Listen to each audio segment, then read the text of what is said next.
سال 1942 بود و جنگ جهانی دوم به اوج خودش رسیده بود.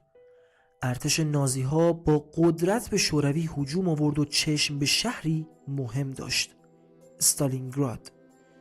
اما مردمان شهر و سربازان شوروی تصمیمی غیر قابل تصور گرفتند: مقاومت تا آخرین نفس. ماه‌ها نبرد تو خیابون‌ها و خانه‌ها ادامه داشت. سرمای سخت زمستون به هر دو طرف فشار می آورد و شهر به صحنه ویران شده تبدیل شده بود. با این حال شجاعت و استقامت سرنوشت جنگ رو تغییر داد. وقتی ارتش آلمان نازی سرانجام تسلیم شد، این نبرد به نقطه عطفی توی جنگ جهانی دوم تبدیل شد. این نبرد نشون داد که حتی تو تاریک ترین لحظات امید و مقاومت میتونه سرنوشت تاریخ رو دگرگون کنه.